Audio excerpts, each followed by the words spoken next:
ఇర్మియా 33:3 నీవు నాకు మొరపెట్టుము, నేను నీకు ఉత్తరం ఇచ్చేదను, నువ్వు గ్రహింపలేని గొప్ప సంగతులను బయలుపరచదును అంటున్నారు. గ్రహింపలేని గొప్ప సంగతి అంటే ప్రభు చిత్తాన్ని గ్రహించడం. గూఢమైన సంగతి అంటే ప్రభు వాగ్దానాలు పొందుకొని వాటి దేవునామాన్ని మహిమపరచడం. ఆదికాండము 16వ అధ్యాయంలో హాగరు గర్భవతిగా ఉన్నప్పుడు గర్వించింది.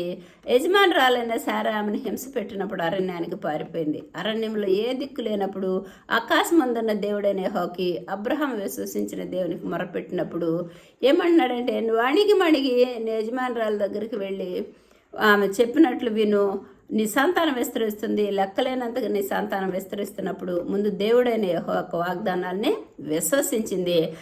తను తగ్గించుకుని యజమానురాలకు లోబడినప్పుడు దేవుని వాగ్దానాలు పొందుకొని దేవుని నామాన్ని మహిమపరిచింది.